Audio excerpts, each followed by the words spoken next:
Hey. So today we wanted to go over our Lisbon favorites. Lisbon is definitely one of our favorite cities in general so far. It's got a great mix of people and there's just so much to kind of see, and it's really got great vibes there. So what was your favorite thing to eat? Probably from Cervejaria Ramiro. Butchered that a whole bunch, but it's a seafood restaurant. You can get things from lobsters to big shrimp, little shrimp, langoustines, barnacles, everything. Every time I think about it, I'm speechless. It's so good. Yeah, it was definitely, it's a splurge, so be ready for that, but it's definitely worth it if you haven't gotten the chance to try a lot of different seafood. We recommend the scarlet shrimp. Oh yeah. That was like the best thing I've ever had in terms of seafood. The lobster is just lobster. Essentially, a lot of what they cook is just like grilled or slathered in butter. So yeah, which isn't a bad thing. No, not at all. But it's very simple. So it's really just about how fresh the seafood is. And it's super fresh. Like they cook it really well. Each bite you take is like plump and juicy. Yeah, it's top quality. That scarlet shrimp was so tender and so juicy. I was like, in other news, the clams in wine and butter were like so good. It comes with cilantro, so if you don't like cilantro, we can't be friends anymore. But just kidding. It was those are the two things I think that you just have to get there. Definitely. For me, one of my favorite things in Lisbon to eat was actually at this kind of random Asian or Oriental market. But it's like a handful noodle place. It's like a little shop within, like on top of the grocery store. Right. For €5. You can't go wrong with that. Yeah, and it was funny because we found it on the first day trying to look for a place to grocery shop, and this like Asian market was like across the street from us. And then we found beef noodle soup and sushi and Vietnamese food, and there's like a whole bunch of food stalls there, but obviously we just went to the beef noodle soup, and it was very good. Yeah, and you can't find that for €5. €5. Anywhere. Yeah. So. So what was one of your other favorite stuff? Snacking on pastel de natas. Yeah. You have to when you're in Portugal. That's every day. Best thing. Every hour. Yeah. Without a doubt.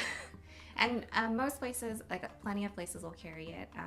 You can't really go wrong because almost everyone at least makes it fresh every day. But our favorite was definitely at the Time Out Market.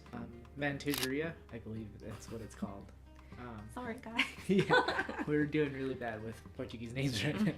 Yeah, so Time Out Market is one of our favorites also, and on one end they showcase some of the up-and-coming chefs in the city, which was really good. We tried codfish, of course, which is a Portuguese specialty, although we overheard a lady walking and telling her friend that codfish is no longer found in Portugal and is actually imported.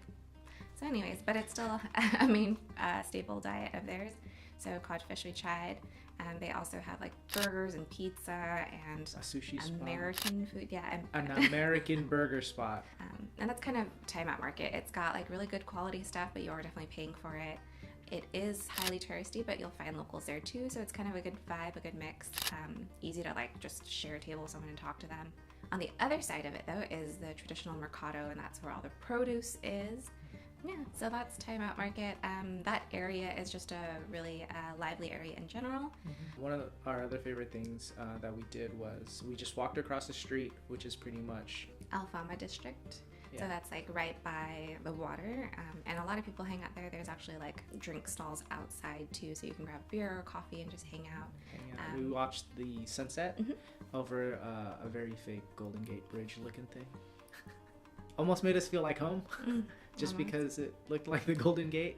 Yeah, that's probably the best thing. Lisbon, just a lot of people hanging out outside, even though it was like a little bit chilly. Most days were warm, especially when the sun was out. So there's hanging out by the water. There's all these, they're called miradora, which translated to gazebo, which was weird, but it's kind of like a square or an outdoor space up on hills where you can kind of like look out onto the city. As Lisbon is like super hilly, there's great views like in all these different neighborhoods. You can kind of just like hike your way up and then walk your way back down to Time Out to get more egg tarts. Yeah. Oh, we did also make a day trip to Belém. It's not that far, actually. You can just take the tram. It's a couple stops over. And we did try the pastel de natas there because that's Pasteis do Belém. Because that's where it supposedly started. It is a little hectic over there in terms of the line and like, but they're pretty fast.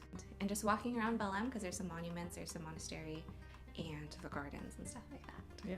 But yeah, it was still pretty fun to go out. Like, Lisbon is full of hills. Like, our first day we're carrying, you know, our big old backpack plus our day pack, which is normally a much bigger day pack than most backpackers.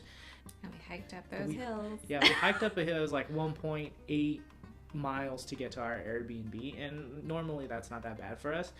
But we did not. Yeah, we did not account for those hills. It was yeah. But yeah, so that's about it for Lisbon. Yeah. Anyway, you know what to do. Subscribe on all of our things: Instagram, Facebook, blog, newsletter, Twitter, what have you. And hopefully we'll see you on the next Carlienne's Favorites. Thanks, guys. Bye.